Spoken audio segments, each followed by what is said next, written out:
টানা বৃষ্টি এবং ডিভিসির ছড়া জলে বানভাসী খানাকুলের বিস্তীর্ণ এলাকা এক গলা জলেই যাতায়াত করছেন সাধারণ মানুষ।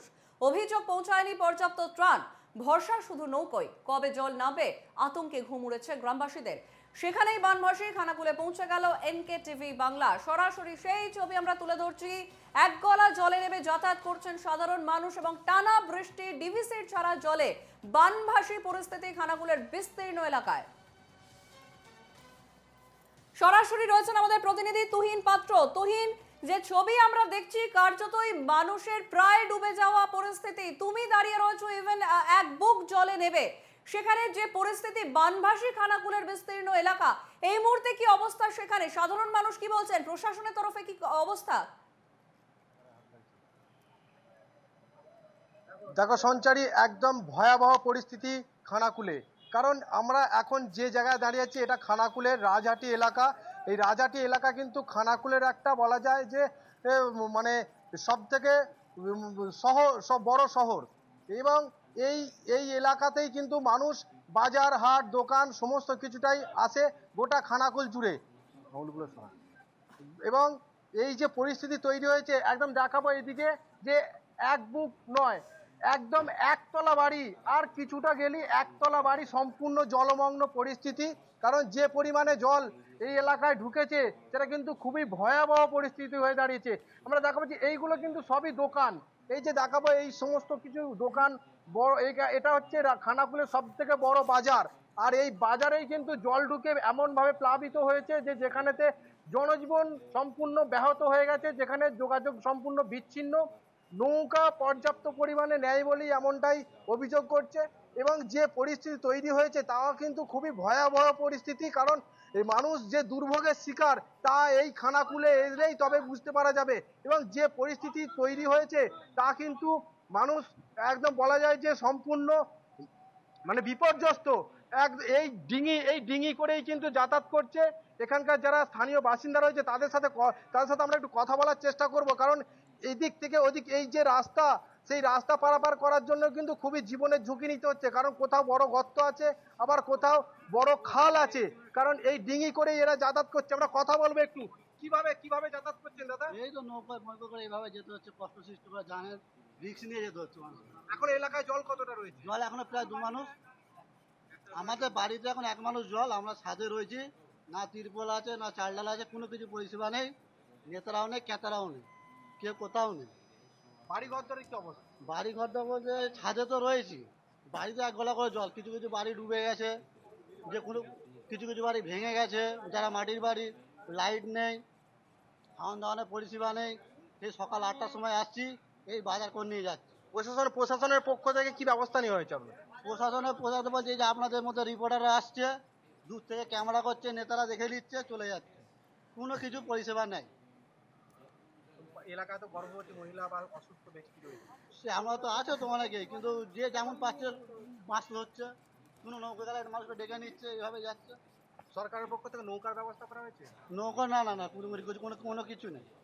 তা থাকলেও কোথাও আছে বলতে পারছি দেখো না। সঞ্চারী, যে এলাকার যারা বানভাসী মানুষ, যে বন্যা দুর্গত, তারা অভিযোগ করছে যে সরকারের পক্ষ থেকে কিন্তু যথাযথ ব্যবস্থা গ্রহণ করা হয়নি। এই যে আমি দাঁড়িয়ে আছি এক কোমর এখানটা, আর একটু আগিয়ে গেলে কিন্তু আরো জল বাড়বে। আর যতদূর তাকাবো কিন্তু শুধু জল আর জল। আর এই জল কিন্তু এতটা পরিমাণ যে একতলা নয়, দোতলা বাড়িতেও সম্পূর্ণ জলমগ্ন। একতলা বাড়ির ছাদেও যে পরিমাণে জল জমেছে তা কিন্তু খুবই বিপদের সম্মুখীন হচ্ছে এখানকার যারা স্থায়ী বাসিন্দা।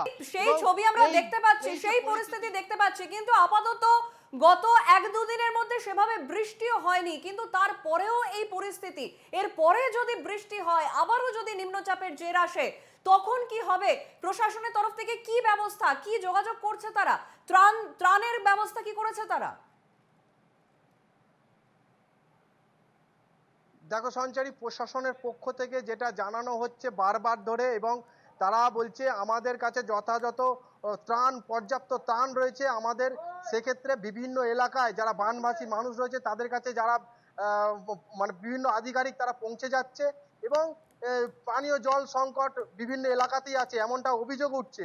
কিন্তু প্রশাসন কিন্তু যথেষ্ট চেষ্টা চালাচ্ছে এমনটাই তারা জানাচ্ছে। এবং বিভিন্ন জায়গায় স্পিড বোটে করে এনডিআরএফ এবং যে সমস্ত উদ্ধারকারী টিম রয়েছে তাদের বিপর্যয় মোকাবিলা টিম রয়েছে তাদেরকে কাজে লাগানো হয়েছে।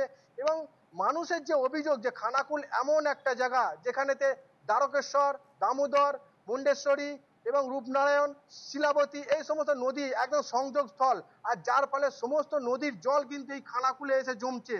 আর এই জল যে একদিন বা দুদিনে কমে যাবে এমনটা নয়, এই জল কিন্তু এখন প্রায় 10 দিনেরও বেশি সময় ধরে এই এলাকায় থাকবে। আর এর পরেই কিন্তু ভয়াবহ আকার ধারণ করবে, কারণ যে সমস্ত কলগুলো জলের তলায় ডুবে রয়েছে সেই জল কিন্তু পানীয় জলের কল, আর সেই জল সংকট কিন্তু এলাকায় একটা ভয়াবহ পরিস্থিতি তৈরি করেছে। আর যদিও প্রশাসনের পক্ষ থেকে জানানো হচ্ছে যে আমরা যথাযথ ব্যবস্থা নিচ্ছি, আমরা কথা বলবো এখানে জল পেরিয়ে যাওয়ার যে মানুষ রয়েছে তাদের সাথে, যে কিভাবে এইভাবে তো কদিন ধরে যাতায়াত করছে। আমরা প্রায় 4 দিন হয়ে গেল এইভাবে যাতায়াত করছি। 5 দিন। আর নৌকা নেই, না নৌকা নেই, সবার বাড়িতে নৌকা নেই। সরকারের পক্ষ থেকে না নৌকা কোনো ব্যবস্থা নেই, কোনো ব্যবস্থা নেই, ত্রাণ পেয়েছে, কোনো ব্যবস্থা কিচ্ছু পাই না, আমরা কিচ্ছু পাই না, কিচ্ছু পাই না। এই পানীয় জল দিয়ে যাচ্ছি ব্যাগে করে। বাড়ির কি অবস্থা, বাড়ি ঘাট সব ডুবে গেছে, কত দূর জল, থল দেবে না বাড়ির মধ্যে। কতগুলো গ্রাম নেই এখানে? এখানে গ্রাম প্রায় 16 থেকে 17টা গ্রাম পুরো জলের তলায়। এটা খানাকুলে কোন এলাকা? এটা খানাকুলের রাহাটি ভীমতলা। মানে পুরো বাড়ি কি অবস্থা? বাড়ি পাকার বাড়ি কিন্তু জলের তলায় চলে গেছে। মাটির বাড়ির কি অবস্থা? মাটির বাড়ি সব অনেক বহু বাড়ি পড়েও গেছে, কারো এখন একটু বাঁশ দিয়ে ঠেলঠুল দিয়ে রেখেছে কিছু বাড়ি। আর গরু ছাগল হাঁস? গরু ছাগল যে যেখানে পেরেছে ওই সময় তাড়াহুড়ো করে কেউ উঁচু জায়গায় নিয়ে রেখেছে, কেউ এই পিডব্লিউ যে আছে এর মধ্যেও কিছু জায়গায় স্থায়ী দিয়েছে। ভেসেও গেছে। গবাদি ভাসে নেই কিন্তু খুব এর মধ্যে আছে, খাবার খাওয়ার কিছু পাচ্ছে না, গবাদিরা খাবার কিছু পাচ্ছে না। ওনার নাম? সুশীল বেড়া। দেখুন আমরা এখানকার যারা স্থানীয় বাসিন্দা যাতায়াত করছে এই জল পেরিয়ে এই এক কোমর, একেবারেই তুহিন, সেই দুর্বিষহ পরিস্থিতি আমরা দেখতে পাচ্ছি পরিষ্কার। প্রায় এক গলা জল, এক বুক জলে যাতায়াত করছেন মানুষ, এমনকি তারা বলছেন যে সবার বাড়িতে নৌকোটুকুও নেই যাতায়াত করার জন্য, সুতরাং খুব স্বাভাবিকভাবে এই জলে নেবেই যাতায়াত। এমনকি তারা এমনটাও জানাচ্ছেন যে সরকারের তরফ থেকে কোনো রকম ত্রাণ অবধি এসে তাদের কাছে পৌঁছয়নি। সুতরাং এই পরিস্থিতি, এই দুর্বিষহ পরিস্থিতি কবে কাটে সেদিকেই নজর থাকবে। তুহিন, আপাতত তোমাকে ধন্যবাদ।